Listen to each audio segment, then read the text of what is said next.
All right, welcome to week 6. Today we're going to spend some time talking about developmental psychology. So developmental psychology is a subdivision of psychology which is focused on how people grow and change over time. What are the milestones that people accomplish in their physical, social, emotional development? This ranges from birth all the way into old age. We're going to focus today primarily on early childhood development. Just be aware that people continue to grow and change as they get older. You can take entire courses in late stage adult development. But again, today we're going to focus on early childhood. So the early development starts with fertilization. So this is sperm cells swarming an egg cell, right?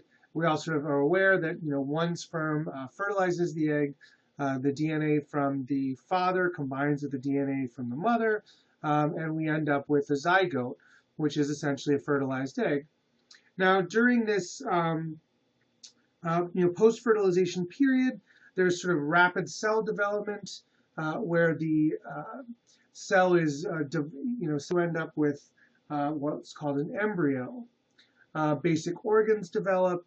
The embryo implants itself into the lining of the uterus, develops an umbilical cord. And towards the end of this phase, about 8 weeks in, you can sort of clearly identify, eyes, sort of appendages, and some of the external features like lips and these kinds of things. From about 2 months to birth, we call this fetus. And we're skipping over quite a tremendous amount of development that happens intrauterine.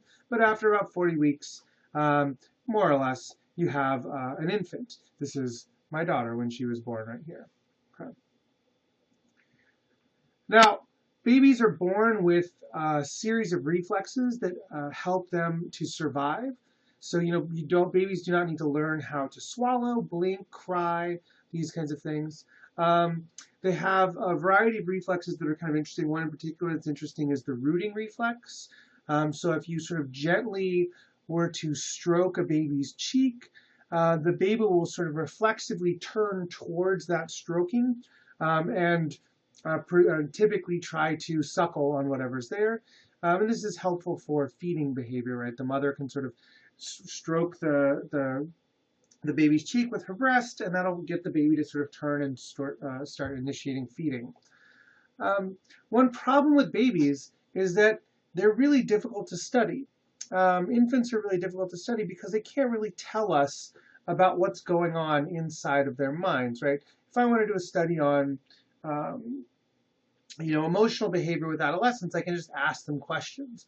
But babies, we can't really ask them questions. So one thing that we do, one technique that we use to study infants, and a lot of what we know, and things that I'll talk about today, things that we know about infants, we know from habituation studies, right? The idea behind habituation is that, we tend to get used to things that are static in our environment, right? So if you are staring at a painting that's particularly boring, eventually you'll get bored of that painting and you will look somewhere else for stimulation. And babies are similar in that regard, right? Something that's boring or uninteresting, they're going to look at for less time than something that they think is interesting or something that stimulates them. So for example, if you look at these two pictures here, infants pay considerably more attention, stare longer at this image than they do at this image. Okay, and the question that you might ask yourself is why. So if you take a minute and you think about it, what you may notice is that this image tends to mirror or mimic the shape of a face compared to this image. And what we find is that infants are very fascinated by human faces. In fact, there's an entire subsystem within our brains that's specifically devoted to human face processing. So when a baby is born, oh, thank you, computer. When a baby is born, they have about 23 billion neurons. That's billion with a B. But what's interesting about the nervous system of infants is that despite the fact that they have this large number of neurons, what they don't have is the neural networks and the connections that make sort of advanced behaviors and processes work, or that create or you know, allow to function these advanced processes. Um, and so what's interesting is that you can actually see in these series of slides, now these aren't newborn babies, these are probably rats. What you can see is that as they get older, or the first 2 years of life, um, their connections between the neurons, um, those connections develop exponentially, right? So you can see here, there's many neurons in this slide, and each little dot is a cell body, but not a lot of interconnection between the neurons. And you can see this increasing complexity of connections from newborn to 24 months, which is to say that, if you've ever had an experience with an infant, infants from 0 to 3 months, they pretty much don't do anything. They spend most of their time sleeping, eating or defecating, eliminating. But to us, they don't appear as if there's anything going on, when really there's a tremendous amount of neurological development that is happening in this newborn baby. Okay. This time period is crucial for kids' development. There's a pretty interesting and expanding literature that suggests that this time period between the ages of birth and 2 to 6 years old, really can set up a child for success later in life. So, for example, if you paid any attention, President Obama gave a State of the Union address where one thing that he was very interested in was a high-quality preschool for all. And one of the reasons for this is that there's a growing body of evidence that suggests that preschool predicts life success. So, for example, in this study, so in a longitudinal study started in 1962, and you can click on that link there, the Schweinhart 2003, and it'll take you to the direct study.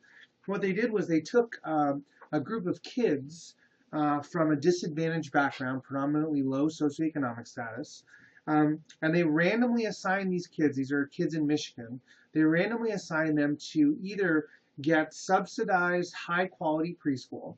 Now, high quality means that it's focused on early childhood development, that it's cognitively stimulating, that it's somewhat structured. This is sort of different than like with trained professionals.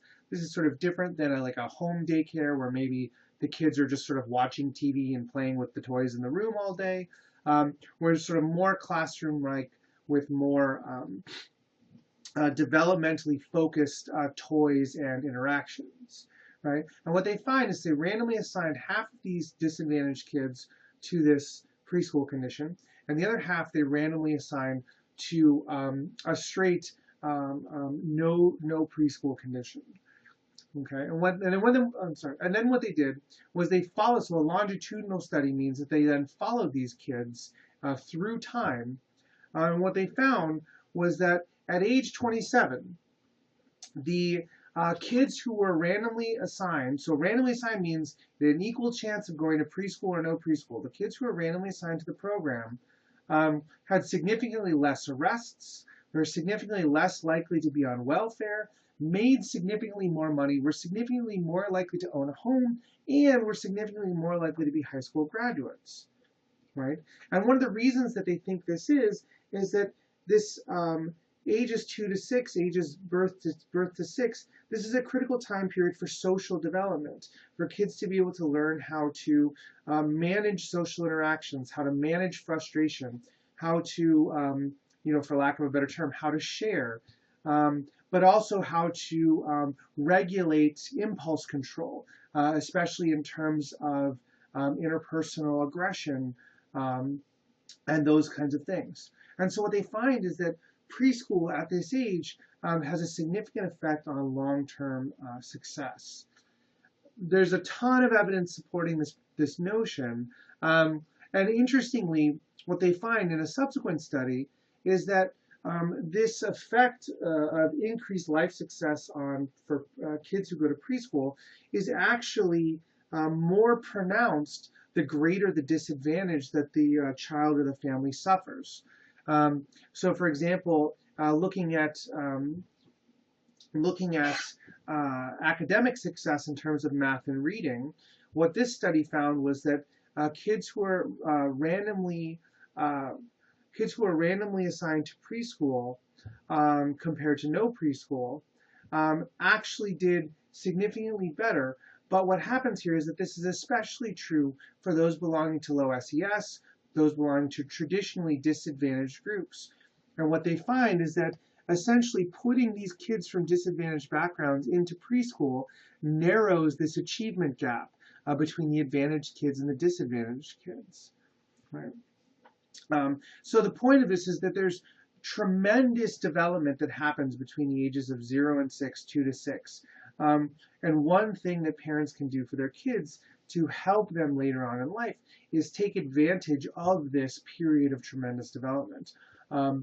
Preparing them for the educational system by working with them at home, but also by putting them in these high quality preschools. And again, high quality just means trained professionals, a sort of a developmentally appropriate and cognitively focused environment. And we see the same effect for reading scores, math. This has been replicated many, many times. Okay. So one point that's important to make is that preschool, along with parental stimulation, is extremely important for a child's future success. Now, what's interesting about the Tucker-Drube study was that they found that, for groups that had very highly involved parents, preschool had less of an effect on the children's future success. So for parents who were already highly involved in their children's development and education, preschool had less of an effect. But what's interesting about this study is that particularly for those who come from disadvantaged backgrounds, you can imagine someone who's sort of working 2 jobs just to make ends meet. They may not have the kind of time or energy at the end of the day to put into this kind of stimulation for their kids. And so preschool really sort of levels the playing field for those people from those backgrounds. And so what's interesting about this is that if you know this, this can help parents to apply developmentally appropriate levels of stimulation for their kids. Now, when we talk about cognition, we're basically talking about mental activity, anything that's associated with thinking, remembering, communicating, these kinds of things. Famous name in developmental psychology is Jean Piaget. He sort of thinks about kids as little scientists, sort of active thinkers. He argues, one of his tenets of his theory is that kids start to develop schemas. And schemas are, you can think of them as sort of frameworks for understanding. They're categories, they're concepts, they're mental molds. They're sort of bins that kids can organize information into. So for example, a child might see a dog and their parent says, oh, that's a dog. And so they create this schema of doggy. And the schema of doggy includes everything that is fuzzy and has 4 legs. And then maybe later on, they try to assimilate new information into this schema. So one thing that kids do is they will take their existing knowledge and they'll try to incorporate new information into that existing knowledge, right? So if a dog sees a cow in a field, they might say, well, but clearly that's a doggy because all 4-legged creatures that are fuzzy are dogs.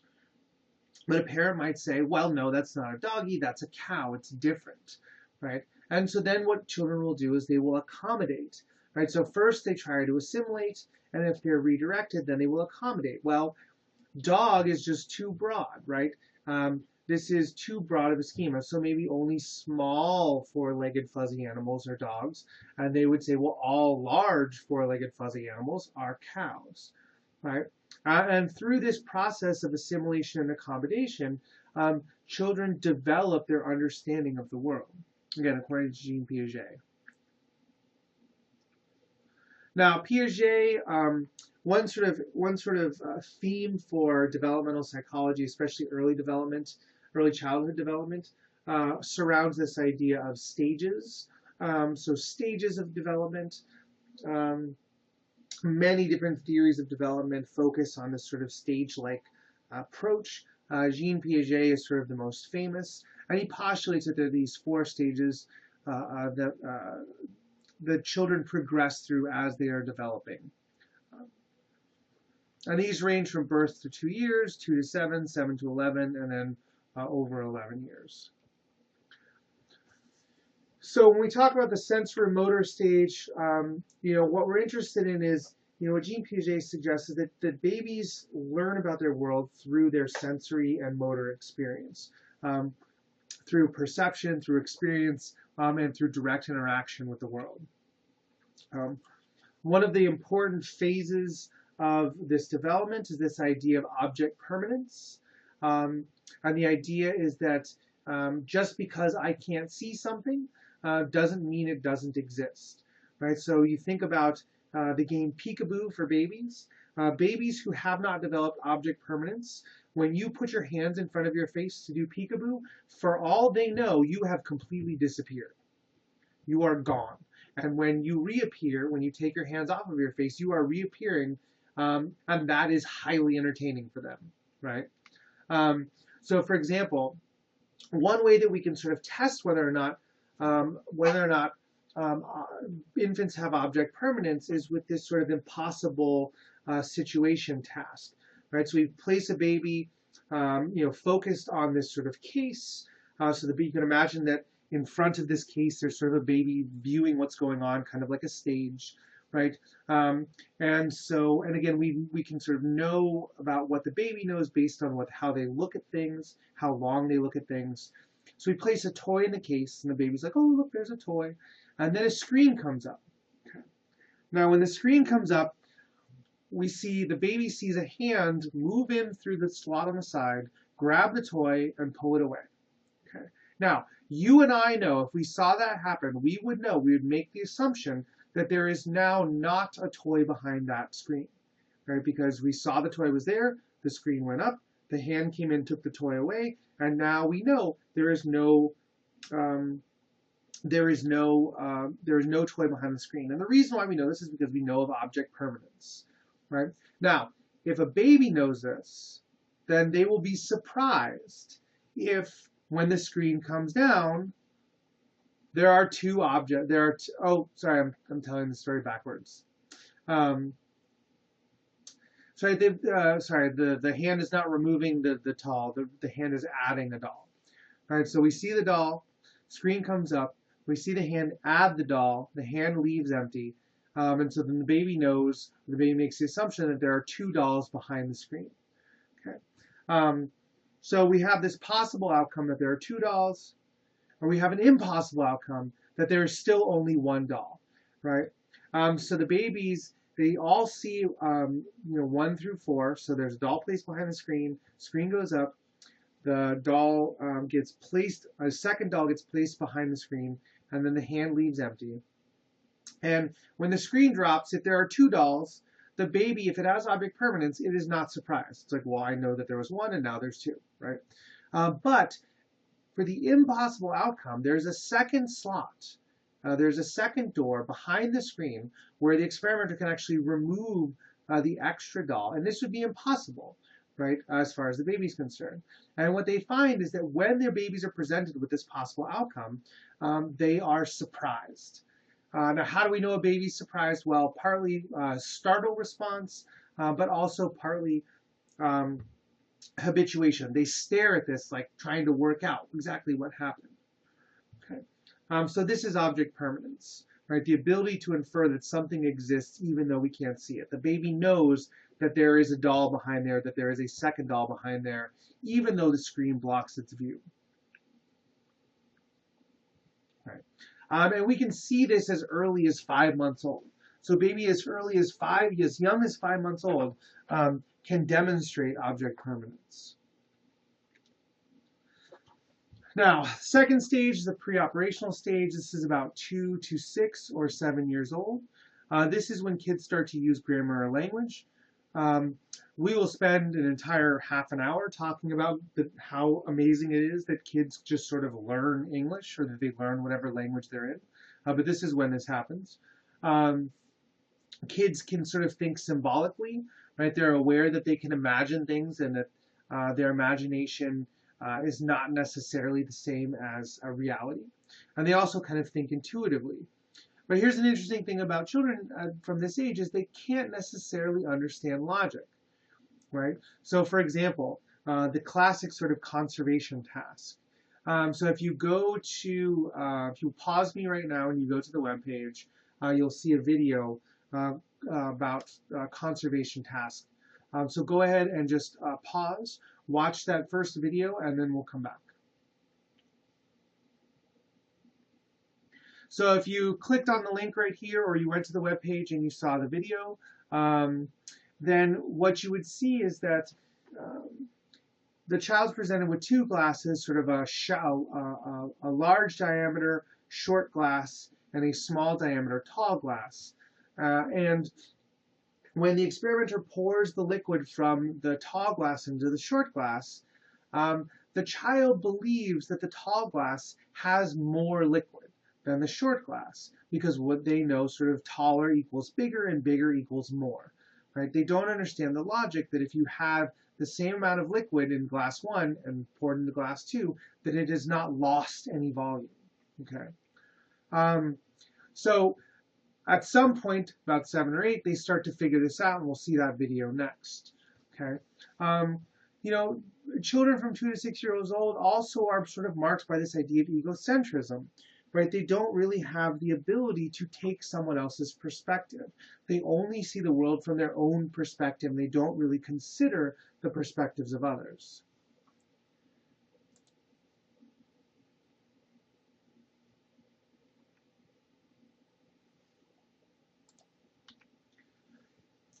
So, towards the end of this preoperational stage, children develop this idea of theory of mind, right? They develop the ability to sort of be aware of and understand other people's perspectives, to sort of infer what other people know. They're able to sort of understand intention. And they're able to draw a connection between how someone feels and how someone behaves, because they're able to sort of understand that people have their own mental state, which might be different from their own. So for example, let me see if I have this in here. All right. So for example, the classic sort of theory of mind test, whether or not the child understands that people can have a perspective different from their own, is this sort of Sally and Ann test. And you can actually, if you have children in this age from 2 to 7, you can actually do this with them. It's actually pretty fun. So you tell them, you know, here are these two dolls. And this one doll takes this ball that she really loves and she puts it in the red cupboard.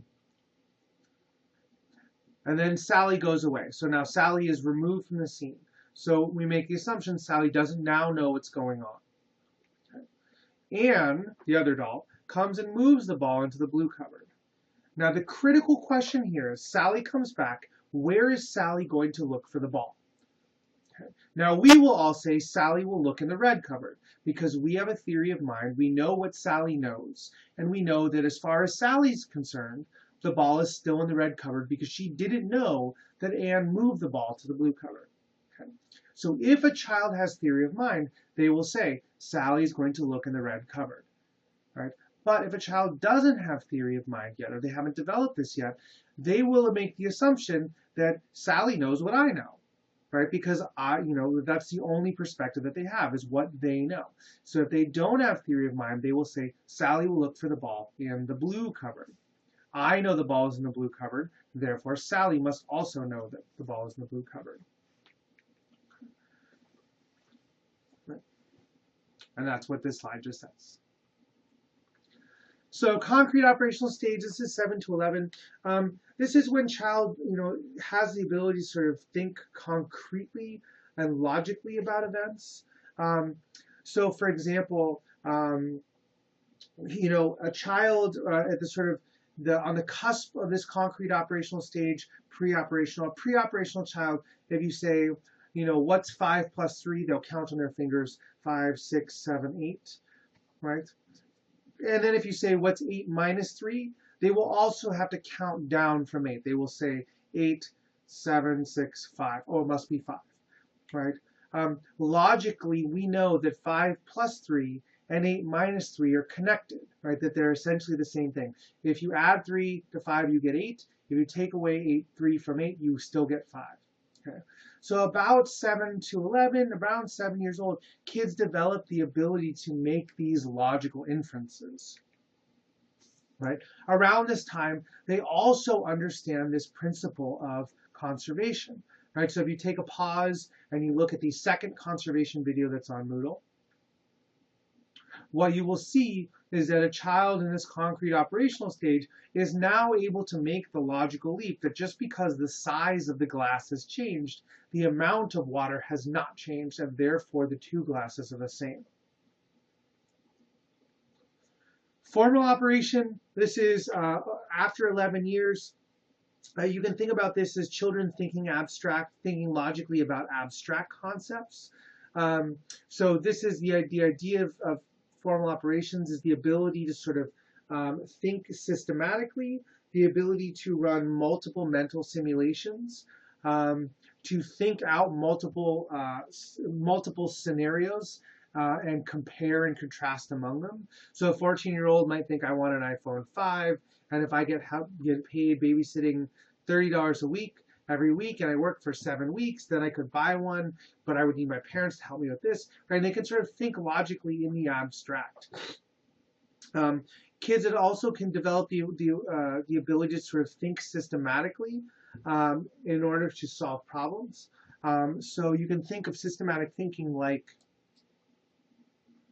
so for example, kids can sort of think of using if-then language. So for example, if John is at school, then Mary is also at school. John is at school. So what does that say about Mary? Kids in this formal operational stage can sort of think in that abstract way. I think that girl, pardon me, I think that girl likes me. So I'm going to sit next to her at lunch tomorrow. And if she talks to me, then that means she must like me. This sort of systematic way of thinking. This also leads to sort of the ability for moral reasoning, which we'll talk about later. So another aspect of early development is social development. This is defined in large part by a person's attachment style, attachment to other people. Attachment is this sort of connection that we make with others, and it begins with our attachment to our caregiver. Now, traditionally in this literature, you would say the attachment to the mother, but most research supports this idea that the primary attachment can be to any primary caregiver, be that the mother, be that the father, be that the grandmother, be that an adopted parent, whomever. Okay. So I may use the word mother, but really I just sort of mean primary caregiver. Okay. Attachment is about the child seeking closeness to the caregiver, being distressed when they're separated from the caregiver. And this is really important for survival, from an evolutionary perspective, because it helps to keep the infant close to their caregiver and therefore safe from harm, potentially. Establishment of attachment is one of the biggest, most important influences of parenting, and we'll talk a little bit more about what does that look like. So attachment theory came from a very sort of interesting debate about why babies are so attached to their mothers. For a very long time, sort of the biological perspective suggested, well, babies are attached to their mothers because the mothers provide food, and without food, the baby would die. Therefore, attachment is all about nourishment. But what Harry and Margaret Harlow noticed in their series of studies with infant monkeys was that the babies that they were working with would completely freak out when the lab assistants removed their blankets for laundering. And these infants were sort of being raised in isolation, away from their mother, and they noticed that the infants were developing an attachment to the blanket. And so they were really sort of interested in why this was. And so they came up with this hypothesis that, perhaps it is the case that attachment to the blanket is because of the nourishment that is associated with the blanket, right? Every time they're getting fed, the blanket is also in the room. This is similar to this biological perspective. But the other hypothesis is that really it's about the physical comfort that the blanket provides. And so what they did was they developed these surrogate mothers, the wire mother and the cloth mother. And they placed both the wire mother and the cloth mother in the room with the infants. And then what they did was they fed the babies from the wire mother only. So there was a little slot in the wire mother where they could slide in a bottle. And what they found was that the infant monkeys spent the majority of the time in their enclosure with the cloth mother and only moved over to the wire mother to eat, right? And interestingly, would often still kind of try and cling to the cloth mother, even when feeding from the wire mother. And so what these two researchers concluded was that attachment is about physical contact comfort. So here's another example. If you click on this video, you can watch Harry Harlow actually talking about one of the consequences of this attachment style. If they show the monkey sort of a frightening situation, the quote-unquote diabolical machine, it will actually run to and cling to this cloth mother to seek a sense of sort of security and safety. So one of the important takeaways of this literature is that people become attached to caregivers through physical contact, and in fact, infants need physical contact. There's some pretty horrific studies or reports about orphanages in World War II, where children are sort of left, all of their needs are attended to, they're changed, they're warm, they're fed, but they're deprived of social contact. And these children suffer pretty terribly. Oftentimes just stop their developmental trajectory altogether in what we call failure to thrive. So physical contact is critical for children's development. So we'll take a pause here, and I'll pick back up again with with lecture part 2.